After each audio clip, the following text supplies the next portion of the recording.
Haya, tusonge sasa. Ripoti ya hivi punde kuhusu hali ya vyombo vya habari inaashiria matatizo kadhaa ya kimiundo msingi katika tasnia ya wanahabari, na kama anavyoripoti mwanahabari wetu Yvonne Kimuma katika ripoti hiyo iliyotolewa hii leo wakati wa maadhimisho ya siku ya uhuru wa wanahabari duniani, imebainika kuwa changamoto za kifedha na malipo duni pamoja na usalama wa wanahabari umekuwa tishio kubwa katika kuhakikisha uhuru.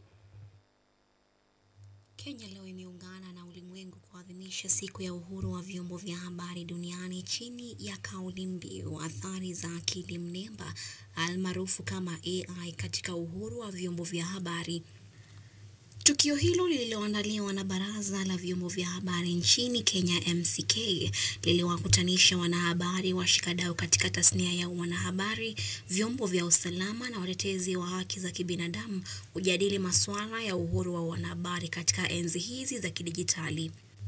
Katika mazungumzo hayo, ripoti ya MCK ya hali ya vyombo vya habari nchini iligusia nyoyo, ikiweka wazi hali ngumu ya wanahabari nchini. Kwa mujibu wa ripoti hiyo, 73% ya wanahabari nchini wanaofanya kazi katika vyombo vya habari hawana mikataba iliyoandikwa, huku waandishi huru 80% wakifanya kazi bila makubaliano rasmi.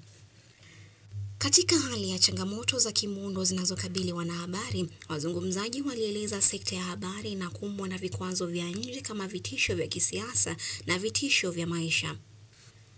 Mbali na vitisho vya mashambulizi na udhibiti wa habari, ripoti hiyo ilifichua matatizo makubwa ya kimuundo ndani ya sekta.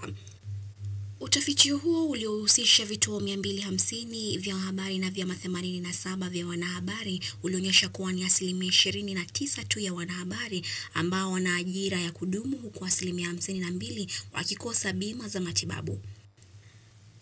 Hata hivyo, maafisa wa polisi walitoa hakikisho la kuendelea kushirikiana na vyombo vya habari na kuchukua hatua dhidi ya maafisa wanaokiuka haki za wanahabari.